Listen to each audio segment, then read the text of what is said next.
হরে হরে বুদ্ধিমানেরা গায়ে গামছা দিয়ে কেটে পড়ে।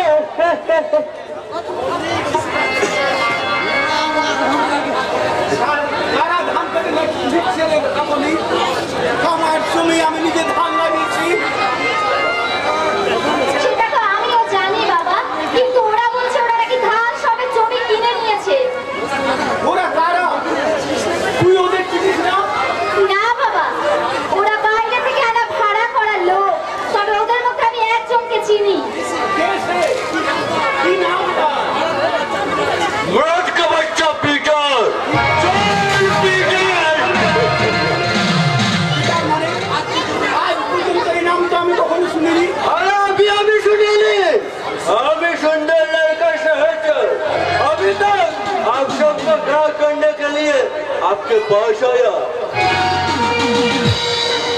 কিন্তু কেন? কিন্তু কেন তোমরা আমার জমি ধান কেটে নিয়েছো? কে তোমাদের ধান কাটতে বলেছে? এই বিক্রমপুরের মুকুলের মৎস্য ওস্তাদ কাস্তে এই সুন্দর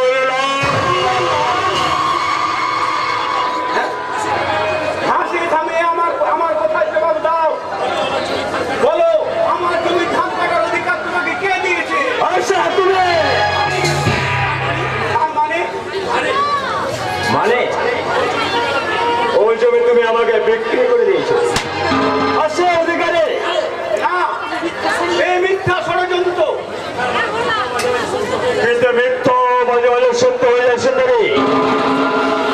না, খবরদার শয়তান, আমার মেয়ের গায়ে হাত তুললে আমি তোমার হাতটা মুছতে উদর মজ্জানা শোনো শোনো সুন্দরী, সত্য মিথ্যা তোলায় তুলতে তুলতে আজ আমি আগামী 1 মাসের মধ্যে তোমাদের এই জমিতে গড়ে উঠবে আমার এই বেলতপুরা সোনার কারখানা। আমি মিস্টার আলোকদার। পরে হতে হবে কেন দাদা? এখনই তো তুমি ম্যানেজার হয়ে বসে আছো। তার মানে কি বলতে চাস তুই? আদর্শবান অবিনাশ দাসের সুশিক্ষিত ছেলে হয়ে গলা পর্যন্ত মত দিলে তোমার একথা জিজ্ঞাসা করতে লজ্জা করছে না? হ্যাঁ, কারণ একটা হাই সোসাইটির ম্যানেজার মানে তা এক কাপ মদ না খেলে চলে। তোর পেস্টিং থাকবে না, তাই না রে আলো? কিন্তু তোদের ওই শয়তানের কারখানা গড়ে তুলবে, তবে তো তুই ম্যানেজার হবি। আলবাত আমি যখন কথা দিয়েছি তখন যে জমিতে কারখানা হবে। আমার জমিতে কারখানা হওয়া তো দূরের কথা, আমি একটা ইটও পুঁততে দেবো না। তোমার বাপ দেবে না ছাড়া হবে। ওই তো সেদিনের সরকার। শোনো মাই ডিয়ার ফাদার, তোমার জমি সমাপ্তি পত্র আমি জমা দিয়ে এসেছি। এবার আজ বাদে কাল তুমি রেজিস্ট্রি করে দিলে না, তোর মতো পুচ্ছ নেজাওয়া ছেলের জন্য আমার বুকের পাঁজর ওই সম্পত্তি আমি কোনোদিনই বিক্রি করবো না। নিশ্চয় করবে, কারণ হেঁটে হেঁটে ওই জমিতে আমার কয়েক লক্ষ টাকা ইনভেস্ট করা হয়ে গেছে। আর তোমার এই বুকের পাঁজর ভেঙে ওখানে গড়ে উঠবে আমার চলতেছে পেনের মদের কারখানা।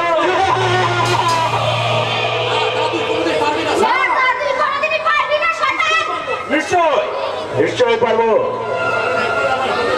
কারণ এখন আমার হাতের মুঠো তুলে শ্রীমান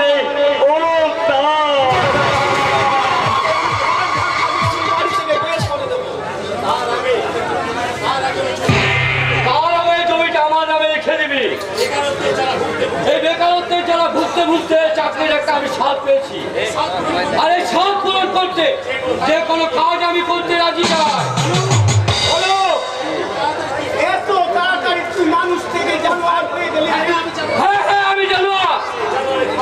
সেই জানোয়ারের খাবার তোমার বাপ বেটি দুজনেকে শেষ হয়ে যাবে। আলো লিডার অ্যাকশন স্টার্ট।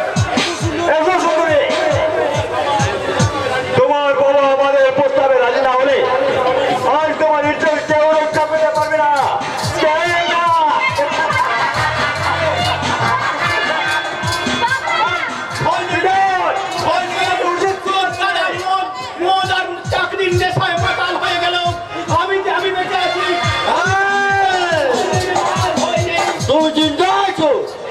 कितनाटा तुम चिंता থাকবে और हमारा बात ना सुनले तुम्हारा मुंह कोई स्टॉप करते পারবে না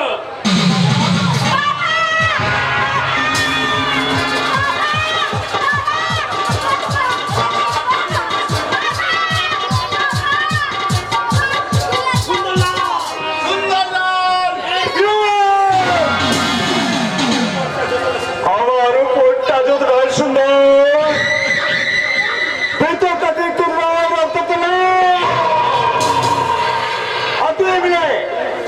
আমি সারা সুন্দর বল বল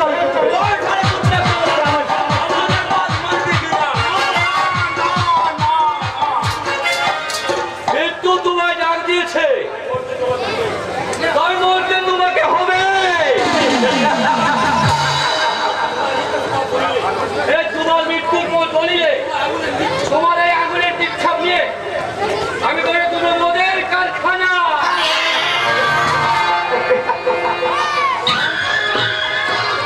মশা মেরে ওই গরমে কামন বিপ্লব মারিয়াছে আমাদের বাড় হতে হাত করা রম হতে মারি মাছি এই তুমি আমি এই যুগের সঙ্গে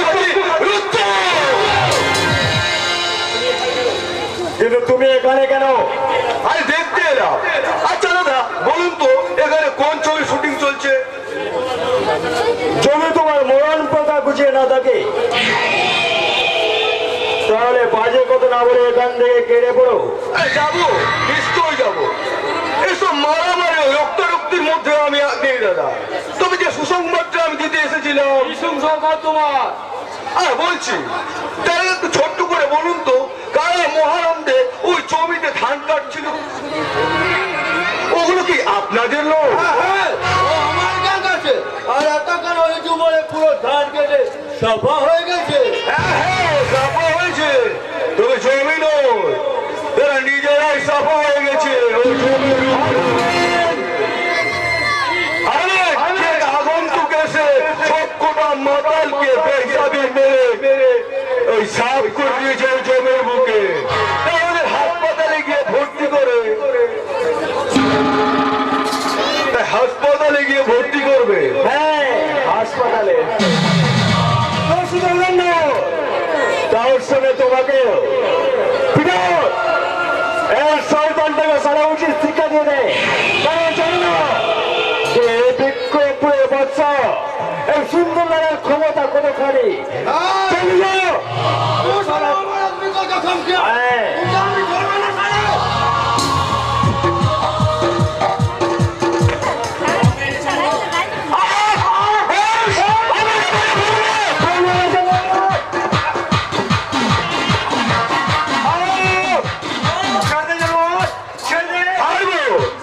নিশ্চয় সরবরে আরেকটি পুরুষ দাঁড়িয়ে কেন নীরবে তুমি আমার বাড়িতে দাঁড়িয়ে আমাকে অপমান করছো তোমাকে আমি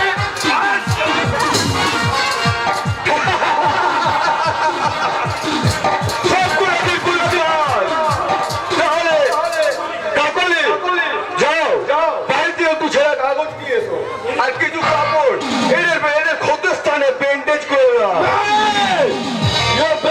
আমি কবি না ব্যাস হবে বদলা লেঙ্গে हम जरूर बदला लेंगे अरे বিষ নেই কোনো বড় চক্র বিষ আছে কি না আছে তার প্রমাণ তুমি নিশ্চয় পাবে যখন সে বিষক্রিয়া চলায় তোমার সরাসরি লাল হয়ে যাবে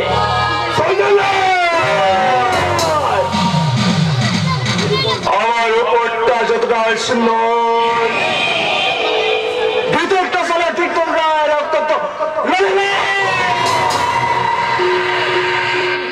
আর দুই মিলে আমি সালা সুন্দর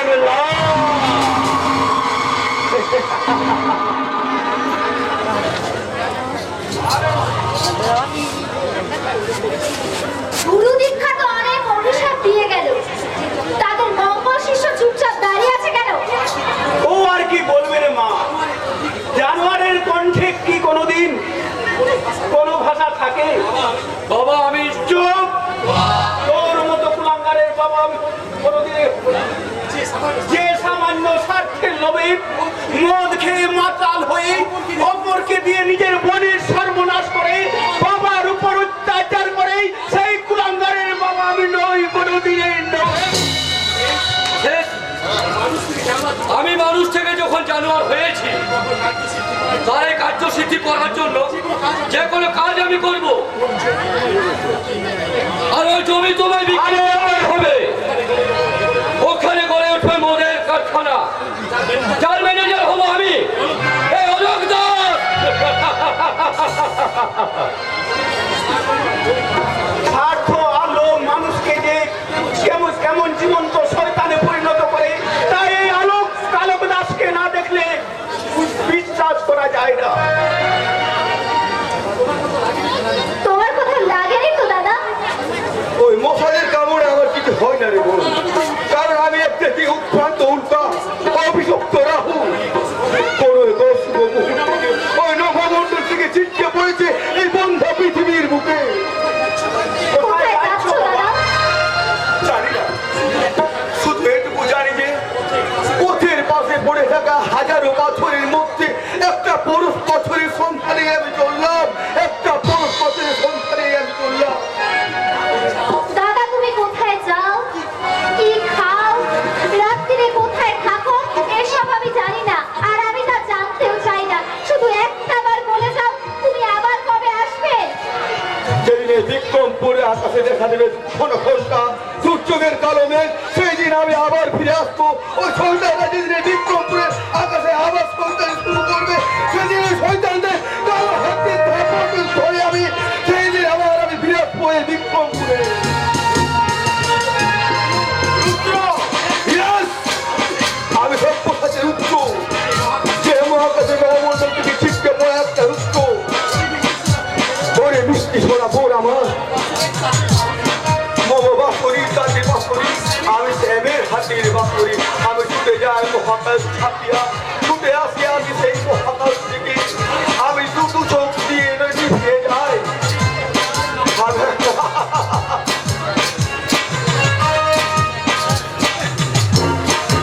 শ্মশানে বিরাজ করছো, তুমি কি পারো না এই শ্মশান ছেড়ে আমার গুরুদেবকে ছেড়ে অনেক দূরে চলে যেতে? এই গুরুদেবের নারকীয় কাজ আমি আর সহ্য করতে পারছি না। মা, মাগো, ওনার মনে একটু শান্তি দাও মা। গুরুদেব, আমার কোন কার্যকলাপ তোমার অসহ্য লাগছে? তৃতীয় মায়ের কাছে সকলভাবে প্রার্থনা জানাচ্ছ। অপরাধ নেবেন না গুরুদেব।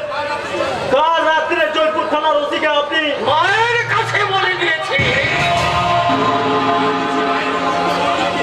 কিন্তু এই বাপে মন্ত্রে মায়ের মন্ত্রীকে, তাই তোমার বাপে মনে হচ্ছে।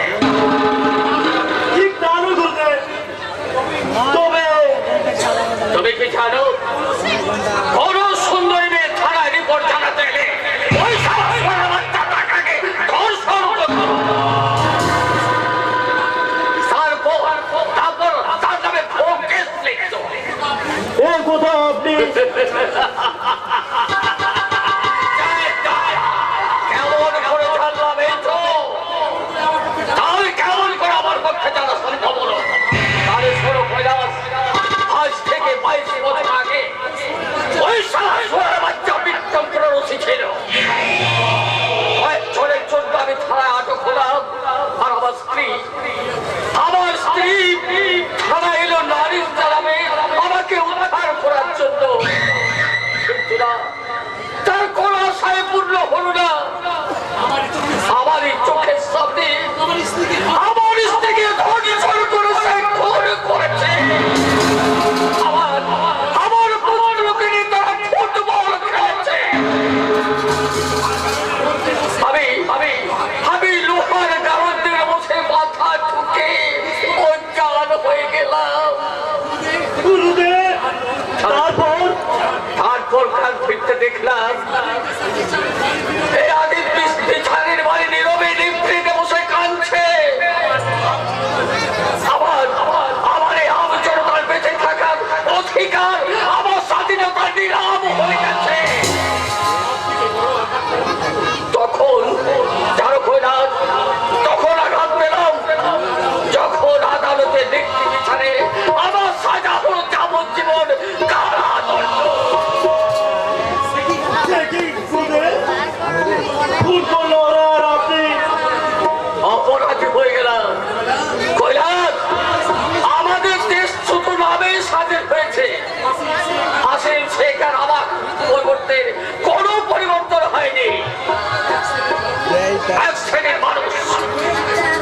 কোটি চালিত চোখে দেশের আইন সড়ক কৈলাস আর ওই টাকাতে লাভ হচ্ছে আমি তোমার স্বাধীনতা চিরকাল কিন্তু এমনি ভাবে চলবে গুরুদেব? এর কি কোনো পরিবর্তন হবে না? নিশ্চয় হবে কৈলাস। এই পরিবর্তনের জন্য শুরু করেছি আমি মহাধ্বংসযজ্ঞ।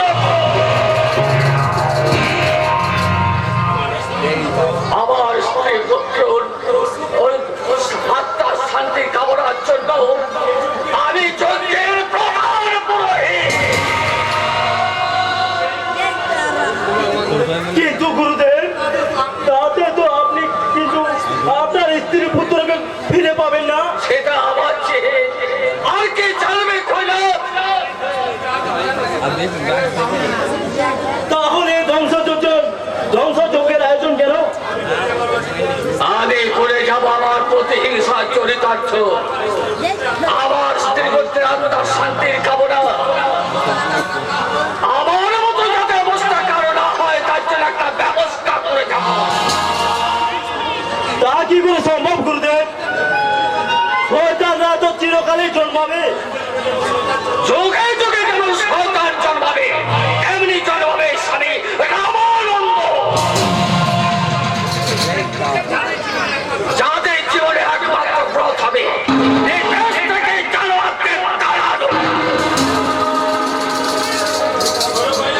শোনো কৈলাস, একদিন তোমাকে আমি পথ থেকে ঘুরে এনে জীবন দান করেছিলাম, বিনিময়ে তোমার কাছে আমি কোনো প্রতিদান চাইনি। আর যদি তোমাকে আমার অসহ্য লাগে তাহলে আমাকে ছেড়ে তুমি অনেক অনেক দূরে চলে যেতে পারো, আর সেখানে তুমি নতুন করে জীবন শুরু করো। না না গুরুদেব, আপনি আমায় ক্ষমা করবেন। আপনার পদার্থ ছেড়ে আমি কোথায় যাব? কিছুতেই না।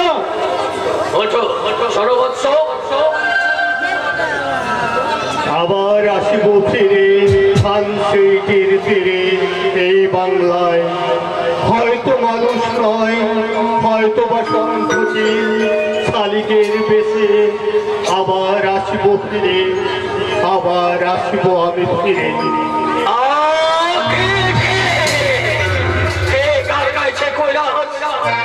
এই শ্মশানে নিষ্পত্তা ভেদ করে কে এমন কোন দেশে কার কণ্ঠস্ব?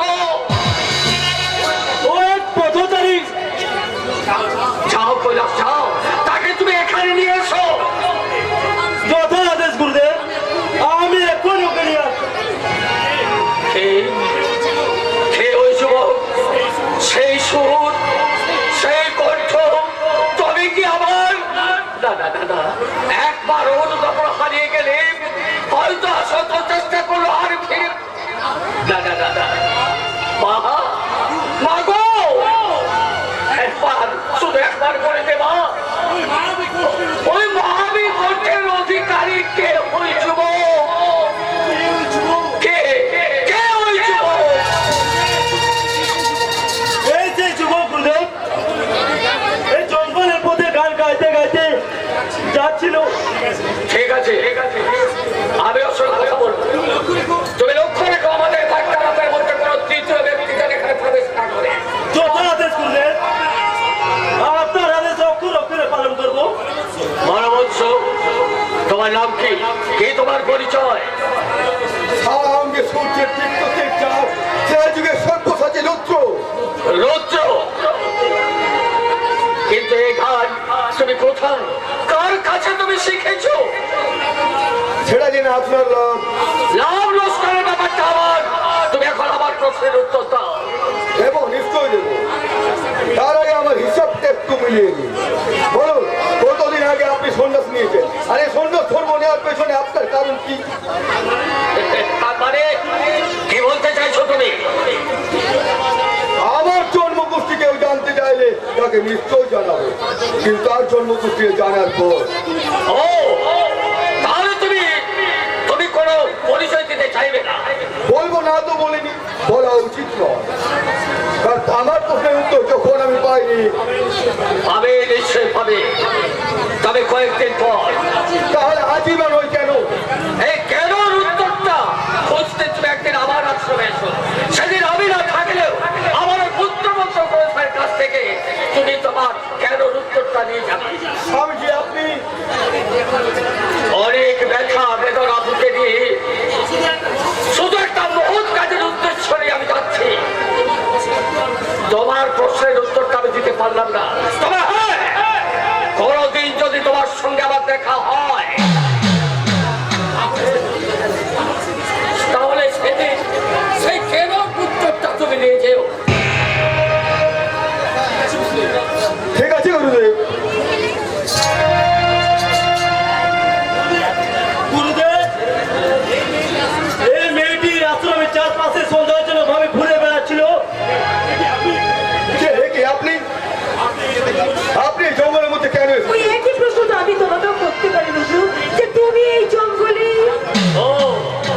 সন্দেহ নেই।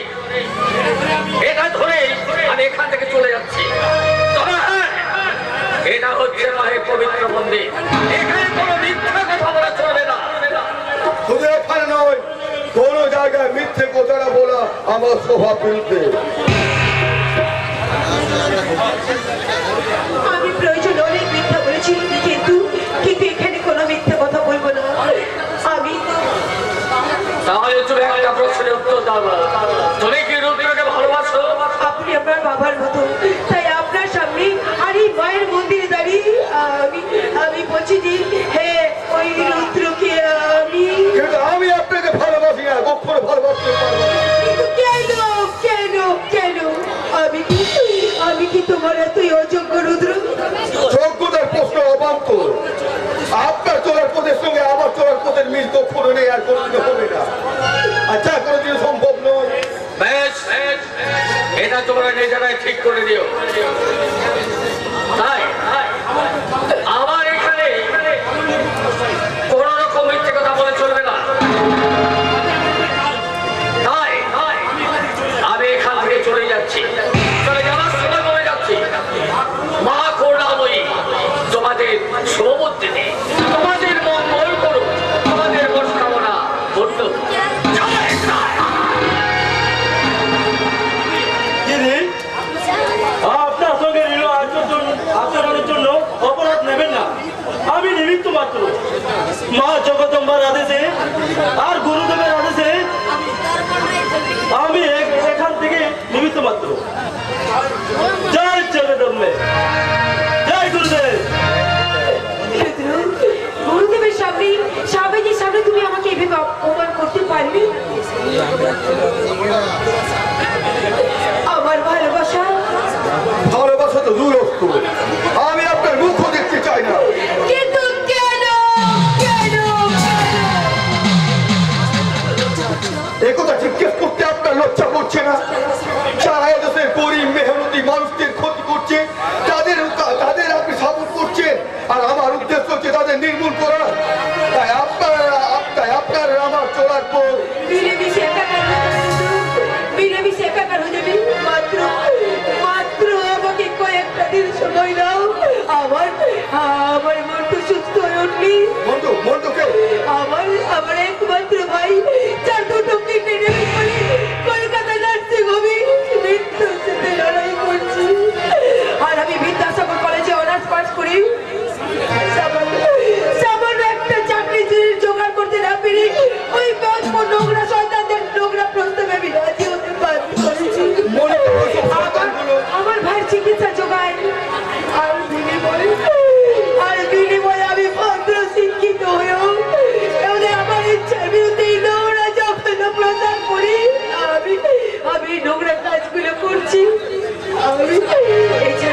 এছাড়া যে আমার আর কোনো পথ খোলা নেই রুদ্র। মনিকা, তুমি একই ক্লাসে না হলেও তোমার সাথে একই কলেজে যখন পড়েছি, তখন তোমার প্রকৃত নামও আমি জানি। কিন্তু প্রথম থেকে তোমার চিনতে না পারার ভান করে থাকি অভিনয় করেছিলাম শুধুমাত্র আমার হতভাগ্যা বয়সের জন্য। তার জন্য তুমি আমায় ক্ষমা করো রুদ্র। তুমি আমায় ক্ষমা করো। মনিকা, তাই যদি হয় তাহলে এভাবে আজকে সবকিছু ভাস করে দিলে কেন? তুমি আর পারছি না। নিজের জীবনের সাথে যুদ্ধ করতে করতে আজ আমি ক্ষত বিক্ষত। পরে স্বাধীনতা হাসিল করতে গিয়ে আজ যে আমি নিজের স্বাধীনতা হারিয়ে তোমার ভালোবাসাতে ভিখারিনী রুদ্র, ভিখারিনী। মনিকা, তোমার ভিক্ষাপাত্র আমার ভালোবাসা দিয়ে কোনোদিনও পূর্ণ করতে পারবো কিনা তা আমি জানি না, তবে আমি আপনার চেষ্টা করবো। তোমার ওই প্রতিষ্ঠানগুলোকে আমি আমার মন দিয়ে জড়িয়ে রাখবো। মনিকা, মনিকা, বইটার দিন যে জালে তুমি জড়িয়ে পড়েছো, সে জাল থেকে তুমি কি ছিন্ন ভিন্ন করে বেরিয়ে আসতে পারবে? পারবো না, পারলেও শয়তানদের আগুনে পুড়ে আমি নিজে জ্বলে পুড়ে ছাই হয়ে যাবো। আর তারপর তোমার মুখে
কানারে, তবে আমি কথা দিচ্ছি তোমায়, তোমায় দূর দূরে আমি তোমায় মরবের মতো ধরে রাখবো। আমার ভালোবাসাকে, আমি আমার ভালোবাসাকে আমার নিষ্ঠুরতার মাঝে আমি নিলাম হতে দেবো না মরিকা, আমি নিলাম হতে দেবো না।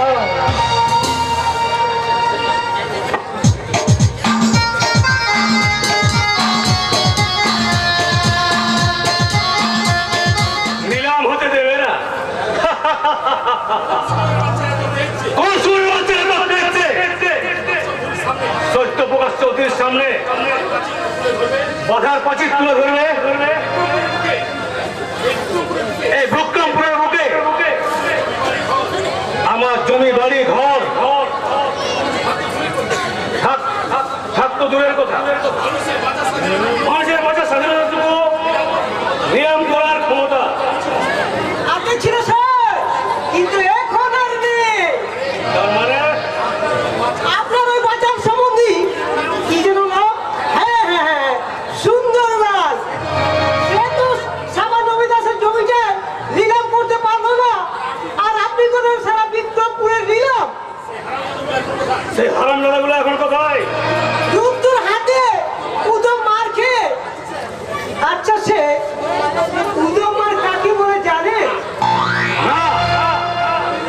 আমি বলে দিচ্ছি স্যার, উদম মার মানে হলো মারতে মারতে উলঙ্গ করে দেওয়া। ঠিক তেমনি মাল মালের জন্য সব বেটার এখন মাল খেয়ে আপনার বাগান বাড়িতেই পড়ে রয়েছে। তাহলে অবিনাশ দাসের জমির ধান কারখানাও রয়েছে, আর জমিও তার দখলে রয়েছে। বেশি দিন থাকবে না। এই এলাকার বুকে মদের কারখানা তৈরি হবে। হরে কৃষ্ণ, হরে হরে। ওদের কারখানা হবে আপনার নিজের ঘরে। মদের কারখানা ওই জায়গাতেই হবে। প্রয়োজনে আমি নিজে মজা নামবো। খুব বেশি পড়তে হবে না স্যার, কারণ রুদ্রতে এখন আপনি দেখেননি। আর সেটা দেখে নিয়ে আমার আসল রোগ অত্যাচার, খুন, ধর্ষণ, এসব আমাকে একটা খেলা। আর সেই খেলার জেরে আমি এখন বিক্রমপুরের বাদশা।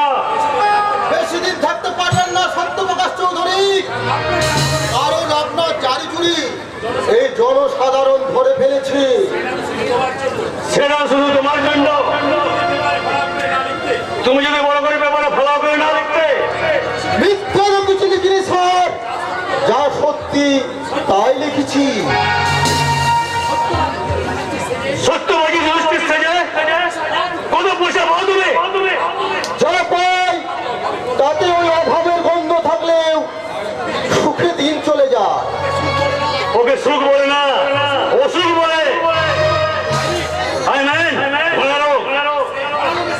আর সেই ঘোড়া রোগের শিকার হয়ে তুমি মরিচিকার পেছনে ছুটে বেড়াচ্ছ। তার চেয়ে আমাদের শেষ সঙ্গে হাত নিয়ে চললে অভাব হয়তো বুঝবে, কিন্তু সেই অন্যায় অধর্মের ভাব সবার পেটে হজম হবে না স্যার। যেমন কুকুরের বাড়ি ঘি হজম হয় না, সত্যপ্রকাশ চৌধুরী, অর্থের জোরে আপনি ওই সমাজের গণ্য ব্যক্তি। আপনি তা যা খুশি আপনি বলতে পারেন, কিন্তু আবার এই কলম যেমন চলছে ঠিক তেমনি চলবে। আমার বিরুদ্ধে লেখাটা বন্ধ করতে হবে। ভয় দেখাচ্ছেন, কিন্তু একজন সৎ আদর্শবাদী সাংবাদিক কখনো মিথ্যা ভয়ের সঙ্গে আপোষ করে না। কত টাকা পেলে তুমি আমার কাছে আত্মসমর্পণ করবে? 2 লাখ, 5 লাখ, 10 লাখ, কত টাকা? 10 কোটি দিলেও না, কারণ শয়তান আর সাংবাদিক এক নয়। হরে কৃষ্ণ, হরে হরে। এরে ভাই, এমন সুযোগ কেউ ছাড়ে? আমি হয়তো মহাদেব দাস হলে ছাড়তাম না, কিন্তু আমি ওই ভাস্কর্য ডাকছি পেশায় সাংবাদিক, তার